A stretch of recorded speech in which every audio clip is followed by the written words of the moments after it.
Champion को जानते हैं? घबराया कभी आज तक? मेरा तो फितरत है भैया, 56 इंच का सीना रखता हूँ, घबराता नहीं। और तो 4000 वोट की बड़ी बात नहीं है, ये निर्दलीय होता चाहे पार्टी से होता, कोई बड़ी बात नहीं है। ये तो परिस्थितियां ऐसी बन गई, नहीं तो उमेश जैसे का तो खड़ा होने का मतलब ही नहीं था। नमस्कार, मैं पहाड़ी शहजाद अली और आप देख रहे हैं लोक साक्षी न्यूज। कुंवर प्रणव चैंपियन हमारे साथ में हैं, कानपुर से विधायक रहे हैं 7 बार और पूर्व विधायक हैं कानपुर से। फिलहाल आज जो है एक प्रेस वार्ता इन्होंने की है, उमेश कुमार को लेकर भी गंभीर आरोप भी लगाए हैं, कुछ FIR की कॉपी भी दी है। सर, क्या कुछ मामला है और क्या लगता है आपकी जान को कैसे खतरा है? उत्तराखंड देवभूमि है जनाब, और यहाँ जो जनप्रतिनिधि बने हैं वो कभी भी दुष्चरित्र, चरित्रहीन या आपराधिक मनोवृत्ति के नहीं बने। इस बार दुर्भाग्यवश 2022 में कानपुर से एक आपराधिक व्यक्ति, जिसके ऊपर बलात्कार जैसे घिनौने आरोप लगे, महिलाओं के अपमान करने के आरोप लगे, जिसका पराई स्त्री के साथ यौन क्रिया करता हुआ वीडियो भी वायरल हुआ है, ऐसे व्यक्ति को चुन लिया गया। क्योंकि पहले पता नहीं था कि इस तरह का है। भोली भाली जनता कानपुर की है, वो इनके काले धन की चमक दमक में हेलीकॉप्टर से उतारने, बड़ी बड़ी गाड़ियाँ लाना जिसका हिसाब चुनाव आयोग को नहीं दिया, और शराब और पैसा बांट करके ये विधायक बन गए। लेकिन आज वो फील कर रहे हैं कि हमें ठग दिया गया, हमें धोखा हमारे साथ हुआ है, और ना कोई किसी का फ़ोन उठा रहे हैं, ना कोई विकास कार्य हुआ है, बल्कि उल्टा अपराधियों को ला रहे हैं। अब देखिए, नोएडा, ग्रेटर नोएडा के अपराधियों को ला के हरिद्वार में रख दिया। किस लिए? क्योंकि हमारे ऊपर जानलेवा हमला कराने चाहते हैं। किसी से इन्होंने जिक्र किया कि विधायक बहुत आगे बढ़ रहा है, इसकी सरकार आ गई है, हम सोच रहे थे हारने के बाद ये थक जाएगा, ठंडा हो जाएगा, इसमें तो और तेज़ी आ गई, इसको छोड़ूंगा नहीं। तो ये जब हमें पता लगा, मुख्यमंत्री जी का चुनाव चल रहा था, वो बिजी थे, मैंने कहा कि मैं क्यों ना मीडिया में जा करके सारे प्रदेशवासियों के, देशवासियों के सामने इस बात को रखूं।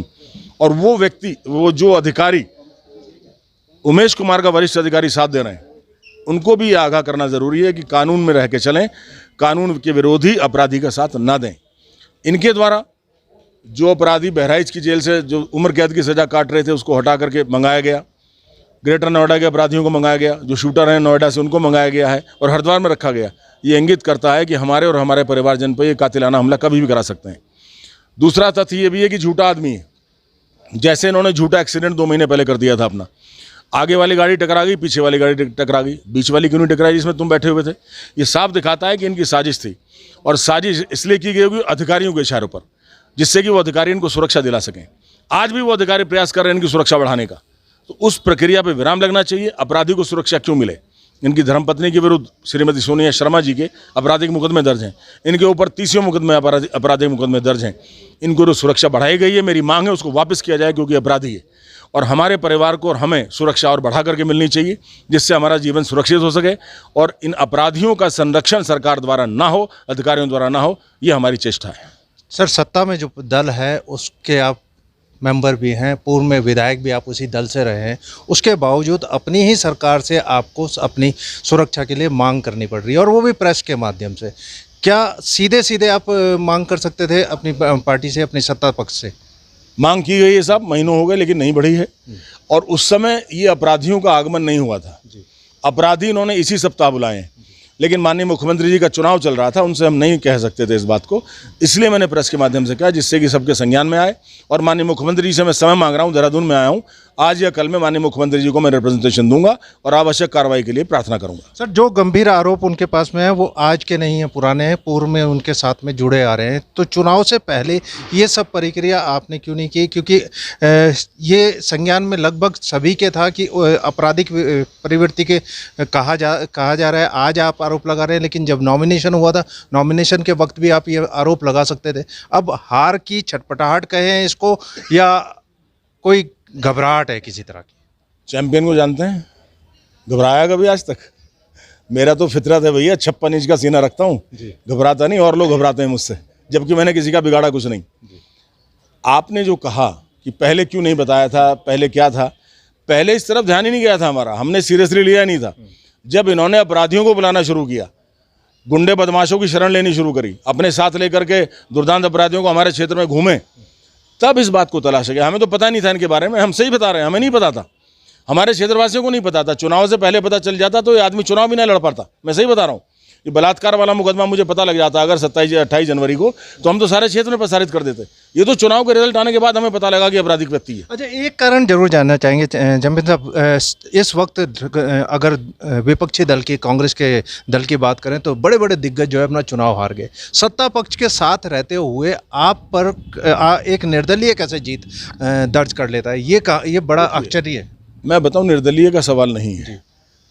मैंने कहा ना, सरकारी वरिष्ठ अफसर उसको सपोर्ट कर रहे हैं जी। आचार संहिता में पीडब्ल्यूडी द्वारा सड़क का निर्माण को करता देखा आपने आज तक? बताइए। सिंचाई विभाग का कार्यकर्ता, सरकार के अधिकारी उसको सपोर्ट कर रहे थे, लेकिन उस समय हम नहीं कह पाए अपनी सरकार के विषय में क्या बोलते। दूसरा मैं बता दूं, 3 कारण थे इस बार चुनाव में क्यों पराजय हुई। मैं काम ही नहीं किया। पहला ये, उन्होंने कहा हम बुराई क्यों नहीं विधायक के चुनाव में, हम अपने काम चुनाव में काम करेंगे, लिहाजा पोलराइजेशन नहीं हो सका। हर गांव में 2 पार्टी नहीं बनी, जिससे एक पार्टी हमें मिल जाती और हमें 8 से 10 हज़ार वोटों का फायदा हो जाता। दूसरा, भारतीय जनता पार्टी में बड़े स्तर पर भीतराघात, बहुत बड़े स्तर पर भीतराघात हुआ है। तीसरा, मेरे पैर के 2 लिगामेंट टूट गए थे। एंकल में 3 लिगामेंट होते हैं, 3 में से 2 टूट गए थे। मैं 3 महीने के लिए बिस्तर पे पड़ गया। मैं प्रचार नहीं कर सका चुनाव में। नहीं तो 4000 वोट की बड़ी बात नहीं है। ये निर्दलीय होता चाहे पार्टी से होता, कोई बड़ी बात नहीं है। ये तो परिस्थितियां ऐसी बन गई, नहीं तो उमेश जैसे का तो खड़ा होने का मतलब ही नहीं था हमारे सामने। नहीं, बिल्कुल, राजनीतिक दल एक अगर निर्दलीय के सामने जो बोना पड़ जाता है तो ये सोचने वाली बात तो जरूर है, क्योंकि वहाँ कांग्रेस भी थी, भाजपा भी चुनाव लड़ रही थी और उसके बावजूद एक निर्दलीय। लेकिन कहीं आपके 2 बयान इन सब पर भारी तो नहीं पड़े? एक पत्रकारों के साथ भी कुछ आपका हो गया था, वो भी काफ़ी चर्चाओं में रहा। फिर जो उत्तराखंड के लिए जो बयान आया था, हालांकि आपने उस पर माफ़ी मांगी बाद में, लेकिन क्या ये उस वजह से आपको ये झेलना तो नहीं पड़ा? ना, ऐसा नहीं है। देखिए, पत्रकार क्या चुनाव जीता हरा सकते हैं? कभी नहीं। कुंवर प्रणब सिंह 7 चुनाव जीता 20 साल में, पत्रकारों की कोई भूमिका नहीं रही। चुनाव में मेरे पास आते थे, हमें ऐड दे दीजिए, अखबार का नाम नहीं लूंगा, पिछले चुनाव में आए 2 लाख रुपए दे दो, ये कर दो, वो कर दो। मैंने कहा ना भाई, 2 पैसे नहीं दूंगा। 15 अगस्त पे, 26 जनवरी पे देता हूँ, देशभक्त आदमी हूँ, वैसे नहीं दूंगा। अखबार का कोई फर्क नहीं पड़ता जी मेरे को। रही बात, दूसरा क्या कहा आपने? दो बयान आपके चर्चा में, एक तो पहाड़ के लिए, उत्तराखंड के लिए। वो पहाड़ का नहीं था, उत्तराखंड की बात थी। मैं आपको उसमें हमने अपना खेद व्यक्त किया था कि वो वीडियो 9-10 साल पुराना है और उस समय जो मदिरा के असर में जो बोल रहा है आदमी, वो नहीं बोलता कि जो उसकी असली मनस्थिति है। उसको तोड़ मरोड़ के दिखा दिया गया, वो सब बातें तय हो गई थी। और जहाँ की बात कर रहे हैं, जहाँ पर्वतीय लोग रहते हैं मेरे यहाँ, सबसे ज़्यादा वोट मुझे वहाँ से मिला है, क्योंकि मैंने विकास कराया था। ये दोनों बातें बेबुनियाद हैं, इनका कोई असर नहीं था। सिर्फ ये तो मैंने 3 कारण बताए हैं: पंचायत चुनाव ना होना, बीजेपी का भीतराघात और मेरे पैर के लिगामेंट टूटने। उमेश जैसे को तो उंगली में नचा देते हैं हम। अब सामने आ जाए, कम से कम 20,000 से हराऊंगा इसको। दोबारा चुनाव होगा, आप देख लीजिएगा आप। उम्मीद है दोबारा चुनाव होगा? 100% विधायकी जाएगी इसकी, अपराधी की विधायकी जा रही है, इसलिए बौखला रहा है। बदमाश क्यों बुलाए? जब रविंदर सुरेंद्र ने इसके खिलाफ विधानसभा अध्यक्ष जी को ज्ञापन दिया, उसके 2 दिन बाद इसने बदमाश बुला लिए। तो क्या दिखा रहा है? इनके बयान देखिए, इनके शक्ल सूरत देखिए। ऐसा मतलब he is under tension and he is feeling psychologically as a outcast on the periphery. तो परेशान लग रहे हैं, इसलिए बदमाशों का सहारा लेना चाह रहे हैं। सोशल मीडिया में तो ऐसा लग रहा है इससे पहले कानपुर में कोई काम ही नहीं हुआ, जब अब काम हो रहे हैं सारे। सोशल मीडिया में देखें तो हर रोज कानपुर को लेकर कोई ना कोई पोस्ट होती है, कोई विकास कार्य को लेकर के, कभी सामूहिक विवाह को लेकर के। लगता है इससे पहले काम ही नहीं हुआ। कितने साल से पत्रकार हैं सर? अगर आपने देखा होगा तो आपको भी याद होगा, अरे हमारा चेहरा याद होगा तो। मैं कह तो रहा हूँ ना, 20 साल से मेरे काम आपने देखे नहीं क्या? सोशल मीडिया क्या है? सोशल मीडिया तो आज की पैदाइश है। और जिस क्षेत्र को मैं बिलोंग करता हूँ, इतना बैकवर्ड है, वहाँ तो लोग अखबार भी नहीं जानते भाई साहब। सोशल मीडिया को क्या जानेंगे?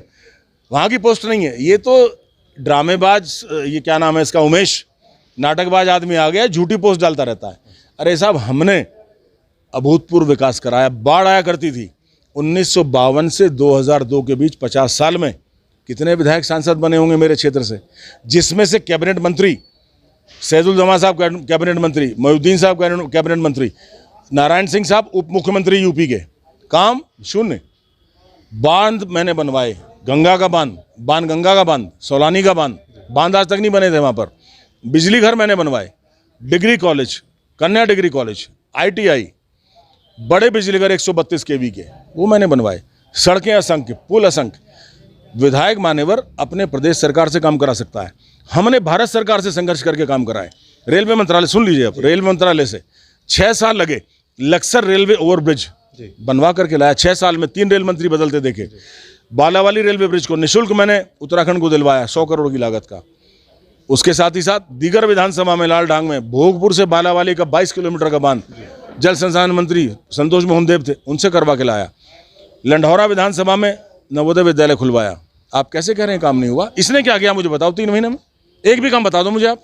चलिए, हम तो सोशल मीडिया की बात कर रहे थे, क्योंकि सोशल मीडिया में तो कुछ भी डाला जा सकता है, लेकिन अगर कुछ ऐसा है तो आप खुद वहां पर ग्राउंड में जाते हैं, आपके सहयोगी भी आपके साथ में, तो सब कुछ आपने देखा होगा। हम भी आएंगे जरूर, आप अगर आप बुलाएंगे। और मेरा आखिरी सवाल ये है कि अब आपका अगला कदम क्या होगा? देखिए, मैं बता दूं पहले सोशल मीडिया का, Facebook is called a fake book. इसी तरह से सोशल मीडिया में भी फेक पोस्ट होती रहती है, उसका कोई टेस्टिंग तो होती नहीं है। आप कहीं राजपत्रित अधिकारी से उसको प्रमाणित तो कराते नहीं है, जिसने जो डाल दिया। 20 साल से मेरे क्षेत्र में आगे देखिए क्या था, मैंने क्या बना दिया, नरक से स्वर्ग में लाके खड़ा कर दिया। एनडी तिवारी जी के टाइम में 300 करोड़ के काम कराए थे उस समय मैंने। आज के 300 करोड़ वो बैठेंगे 3000 करोड़ के बराबर जो काम हुआ था। हमारा तो देखिए ये है कि हम समाज सेवा करते आए, राज परिवार से हैं। लंढौरा रियासत पहले थी, हमारे दादाजी विधायक थे 85 साल पहले, राजा बलवंत सिंह। जिला ये आपका परिषद सहारनपुर के चेयरमैन भी रहे हैं। मेरे पिताजी कुंवर नरेंद्र सिंह वो विधायक रहे। मैं 20 साल विधायक रहा हूँ। तो हम लोग तो जनता की सेवा करते हैं। चाहे राजशाही थी जब भी लोक सेवक थे, आज लोकतंत्र है जब भी लोक सेवक हैं। लोक सेवा करने से हमें कोई रोक नहीं सकता। आज भी विधायक की तरह से काम कर रहे हैं। हमारी सरकार है, हमारे मुख्यमंत्री हैं, हमारे मंत्री हैं। उसी तरह जनता की समस्याओं को लाता हूँ, उल्लेख करता हूँ, उनको अग्रसारित करा रहा हूँ। किसी का बुरा सोचते नहीं, लेकिन अगर कोई बुरा सोच रहा है तो उसका जवाब हमारी जनता देगी। हमारे जनप्रतिनिधि हमारे साथ हैं। चलिए, बहुत धन्यवाद हमारे साथ जुड़ने के लिए, हमें समय देंगे। आभार आपका। चलिए, ये थे हमारे साथ में कानपुर से पूर्व विधायक कुंवर प्रणव चैंपियन।